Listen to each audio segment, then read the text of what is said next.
Hello नमस्कार। आज मैं आपको जो हॉरर कहानी सुनाने जा रहा हूँ ये अकल्पनीय अविश्वसनीय है, क्योंकि लगता है कि आप विश्वास नहीं करेंगे, लेकिन मेरे अनुभव पर है। मेरे पास सत्य घटना जो घटित हुई है घटनाक्रम, उनको मैं बता रहा हूँ। विश्वास करना ना करना ये आप पर है। दूसरी बात है, ये कहानी को कहानी की तरह लीजिएगा, हॉरर स्टोरी की तरह, अन्यथा उसको कहीं इधर उधर न जोड़िएगा। तो मैं आपको बता ही रहा हूँ कि मैं मैसूर से आगे बस द्वारा मैं जा रहा था। रात का अंधेरा था, अमावस्या की रात थी। एक बस रास्ते से गुजरती दिखी तो मैं वहाँ की स्थानीय भाषा जानता नहीं था। मैं बस में बैठ गया और उसको मैंने, जो कंडक्टर था, उसको बताया मुझको कहाँ जाना है। उसने अपना सर हिलाया, पता नहीं उसने अपनी भाषा में, कर्नाटकी भाषा है, कुछ भी कहा हो, मेरे पल्ले नहीं पड़ा और मैं बैठ गया। और जब मैंने बस में नज़र घुमाई तो देखा कि उसमें बस में मात्र 6-7 पुरुष थे, बाकी सब लड़कियां थी, यंग लड़कियां थी। और जो है वो बस मेरे बैठते बस शुरू हो गई और उसने चलना शुरू कर दिया। और रात का अंधेरा, घुप अंधेरा था, आसपास दिख नहीं रहा था कि वो बस जा कहाँ रही है और क्यों जा रही है। अचानक मुझको जो है बस के दोनों ओर भयंकर रूप से कौवों के उड़ते हुए काँव काँव और उड़ते दिखाई पड़े। जब मैंने खिड़की से देखा झाँक के तो दोनों तरफ जो है खिड़की के पास पता नहीं कौवे काँव काँव काँव काँव करके क्यों उड़ रहे थे। गहरा अंधेरा, घुप अंधेरा, कोई भी स्ट्रीट लाइट जल नहीं रही है। बस की लाइट में, और बस ड्राइवर अपने रो में उसको बस को भगाता चला आता। कंडक्टर भी बस ड्राइवर के पास ही अगले सीट पर बैठा हुआ था। मुझको तो जब मैं बैठा था तो मुझको कुछ अजीब सी सड़ान सी बदबू आ रही थी, और वो बदबू जो है धीरे धीरे बस में बढ़ने लगी। तो मैंने सोचा इतनी महिलाएं हैं, हो सकता है किसी महिला के बदन से आ रही हो, लेकिन इतनी भयंकर बदबू और किसी एक महिला से आएगी तो बस की खिड़की खुली हुई तो हवा के तेज झोंकों से निकल भी जाएगी। अब परफ्यूम भी सब लोगों ने, लड़कियों ने लगाया हुआ है, तो ये बदबू आ कहाँ से रही है। लेकिन बदबू धीरे धीरे बढ़ती गई और कौवे जो हैं काँव काँव काँव काँव करते हुए दौड़ते चले आ रहे, मतलब उड़ते चले आ रहे हैं बस के साथ साथ। बस तो ये कौवे काँव काँव करके उड़ रहे हैं और बस में इतनी भी लड़कियां बैठी हैं और सब खिड़की से टकरा रहे हैं और बस के अंदर आने की कोशिश कर रहे हैं। तो ना कोई लड़की डर रही है, ना कोई जो ड्राइवर है वो डर रहा है, ना कंडक्टर कुछ कर रहा है। तो क्या ये मेरा दृष्टिभ्रम है या मैं ही देख रहा हूँ और कोई देख ही नहीं पा रहा है कौवों को उड़ते हुए और बस की खिड़की से अंदर घुसने की कोशिश करते हैं। बस भागती चली आ रही है, एक अंधेरा, बहुत अंधेरा, और जितना मैं देख सकता देखा कि एक कोई गांव के पास से गुजर रही है। एक बहुत बड़ा सा कुआं पहले दिखाई पड़ा, फिर धीरे धीरे धीरे धीरे, और जब बस उसके पास में आई तो पूरा कुआं मैंने देखा। प्राचीन कुआं लग रहा था और बस उस कुएं से अंदर से भी जैसे लग रहा बहुत सारे कौवे निकल रहे हैं, काँव काँव करते हुए बस के पीछे पीछे उड़ने लगे। हवा तेज चल रही थी क्योंकि बस के अंदर भी हवा आ रही थी।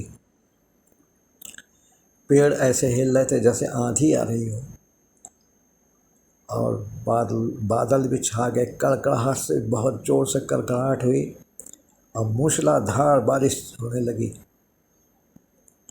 आगे का रास्ता दिख नहीं रहा था, रास्तों में पानी भरने लगा।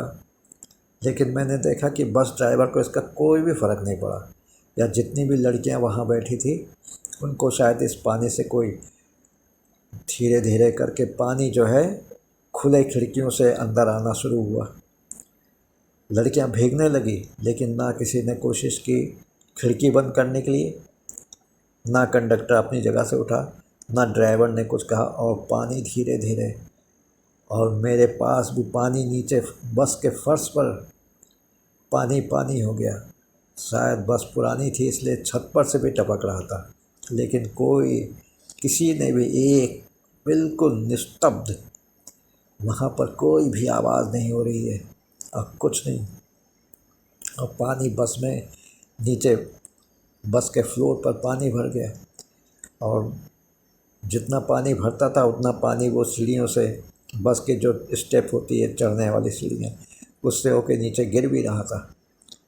और जितने भी मैंने देखा पलट के, सब लड़कियां भीग रही थी, पानी हो रहा था, लेकिन किसी पर ऐसे जैसे सब के सब मुर्दा हो, लाश हो, किसी को कुछ फ़र्क ही नहीं पड़ रहा था। पानी जो है सीटों को पूरा उसने भिगो दिया था। मेरे सीट के नीचे, मेरे जहाँ मैं बैठा था, मेरा पूरा पैंट पानी से भीग गया, और कोई फ़र्क ही नहीं पड़ा। और बदबू तो ऐसी भयंकर और भी तेज़ हो गई। उस भयंकर आंधी तूफान और पानी में भी कौवे काँव काँव काँव काँव करके बस का पीछा कर रहे थे। अचानक जो है बस के ऊपर का छत जो है, जो टीन का बना होता है, शायद पानी का प्रकोप झेल ना पाया हो, और खड़ाक से एक बड़ा सा गड्ढा हो गया। और बस के ऊपर छत पर जितना पानी था वो इतनी ज़ोर से पानी बस में गिरा कि जिसके थे लगेज वगैरह वहाँ पे जो भी थे वो सब पूरा भीग गए। उसके साथ साथ एक टोकरी में, तो टोकरी में जो है, ठीक है ना, एक टोकरी में जो है बहुत सारे कौवे थे। शायद उन कौवों को छुड़ाने के लिए ही कौवे दौड़ रहे हों और उड़ रहे हों उनके पीछे पीछे। वो पूरी टोकरी आके नीचे गिरी, और उसका ढक्कन, जो पेट का ढक्कन था, वो खुला, और उस खुले हुए टोकरी में कम से कम दर्जनों कौवे थे भरे हुए। अब वो जो है पूरे बस में फैल गए, और उनके उड़ने की, वो उनके चोंच वो मार रहे हैं, हाथ पैर वो कर रहे हैं, सब चोंच मार रहे हैं, सब कुछ हो रहा है। अब बस भागती चली आ रही, बस ने रुकने का नाम लिया। कौवे जो हैं इधर से उधर उड़ते, जिनको मौका मिलता वो जो है खिड़की से निकल जाते, या दरवाज़ा खुल चुका था, दरवाज़ा उस भयंकर हवा और पानी में खटाक खटाक खटाक खटाक कभी खुल रहा था, कभी बंद हो रहा था, कभी खुल रहा था, बंद हो रहा था। और बस चलते चलते जो है अचानक क्या हुआ कि सड़क कट गई, या क्या हुआ, बस बिल्कुल ढलान पे करते हुई और लुढ़कती चली गई। और साथ साथ कौवों का वो शोर भी बंद हो गया। और मैं जो हूँ, शायद बस के गिरने से, शायद किसी खाई वाई में गिर रही थी, बस वो अंतिम जरा सा मेरा वो हुआ, और उसके बाद मुझको कोई होश नहीं रहा। और ये जो है प्रेतों का प्रकोप कहिए, कुछ करिए। जब मैं थोड़ी देर बाद होश में आया तो देखा, क्या देखा जानते हैं? यही आपको अकल्पनीय, अविश्वसनीय लगेगा कि जो है एक जो है बस वाला, जो बस चला रहा था, जो मतलब कंडक्टर होते हैं, वो हमको कह रहा है, अरे आप उतरेंगे नहीं क्या, हैं? आलमबाग तक बस आ चुकी है और आपको कहाँ उतरना है? सब लोग उतर चुके हैं, अब जाके बस डिपो में ही खड़ी होगी, आपको उतरना कहाँ है? मैंने कहा आलमबाग, मैं तो साउथ में था, मैसूर से मैं जा रहा था, मैं आलमबाग का, मैं लखनऊ में कैसे हूँ? तो कहें कि शकल सूरत से तो आप पढ़े लिखे लगते हो, पागल भी नहीं लगते, तो पागलपन की बात कर रहे हैं। कहाँ मैसूर और कहाँ जो है क्या कहते हैं लखनऊ, अब वो भी ये बस में बैठी हुई है, उत्तर प्रदेश सरकार की बस में। और आप सब लोग उतर गए, आप उतरे नहीं, अब बस, और रात के 11 बज रहे हैं। अब हम लोग की सेवाएं समाप्त हो रही हैं, बस को ले जाके अब बस स्टैंड पर खड़ा करना है और अपनी ड्यूटी कंप्लीट करके घर वापस जाना है।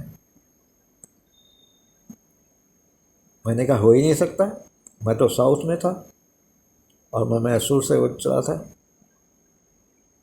तो कहने बाबूजी आप उतरिए, नहीं तो आप अपने साथ साथ हम लोग को ही पागल कर देंगे, अब उतरिए करके उसने मुझको हाथ पकड़ के उठाया, धक्का वक्का नहीं दिया, लेकिन उसने बस ड्राइवर को कुछ कहा, बस ड्राइवर ने बस रोक दी और हमको उसने जो है हाथ पकड़ के नीचे उतारा और बस अपने रफ्तार से चलती चली गई। मैं आलमबाग में जो नहरिया किनारा है वहाँ पर उस चौराहे पर मैं जो हूँ चुगत जैसा खड़ा ये सोच रहा था कि मैं तो मैसूर के बस में बैठा था, ये लखनऊ की बस में कैसे आ गया। ये सोचता हुआ मैंने कहा पता नहीं भाई, भगवान क्या चाहता है क्या नहीं चाहता है, और ये अनहोनी हो कैसे गई, और ये सब जो भी देखा था वो कैसे, और जो बस में सारी औरतें वो बैठी थी वो क्या प्रेतनियाँ थी, और बस ड्राइवर क्या प्रेत था या पूरा बस ही हॉन्टेड था। तो ये हॉन्टेड बस का सफ़र, और लौट के बुद्धू घर को आए, मैं बुद्धू जैसा आलमबाग चौराहे पर खड़ा होके अपने घर जाने के लिए इधर उधर देखने लगा कि कोई वाहन मिल जाए तो अपने घर लौटूं। ये था ए हॉन्टेड बस का सफ़र। नमस्कार, जय हिंद, जय भारत। इसको सिर्फ हॉरर स्टोरी जैसे लीजिएगा, क्योंकि ये मेरे अनुभव पे है और वास्तविकता है, सत्य है, परंतु शायद आप लोग विश्वास नहीं करेंगे। और कहाँ मैसूर और कहाँ लखनऊ, कम से कम 600-700 किलोमीटर का तो फ़र्क था। मैं तो रात में वहाँ बैठा चल रहा था और यहाँ पर हमको कंडक्टर जगा के कहता आलमबाग आ गया है, हम लोग को रात के 11 बजने वाला, हम लोग को बस स्टैंड पर जाके बस खड़ा करना है डिपो में, और आपको कहाँ उतरना उतरिए कह के उसने सासम्मान मुझको बस से उतार दिया, बस लेके चला गया। अब आप कहिए क्या चीज़ है, ये हॉन्टेड बस का करिश्मा था या क्या। नमस्कार, जय हिंद, जय भारत। पसंद आए तो लाइक कर दीजिएगा, कुछ कमेंट्स ज़रूर लिखिएगा कि मेरे साथ ये घटना हुई, ये कैसी थी। इसी के साथ मैं ये हॉन्टेड बस का सफ़र समाप्त कर रहा हूँ। नमस्कार। आप लोगों के साथ कभी कुछ ऐसा हो तो मुझको ज़रूर बताइएगा, कहानी के रूप में मैं उसको यूट्यूब में डाल दूँगा। नमस्कार, जय हिंद, जय भारत।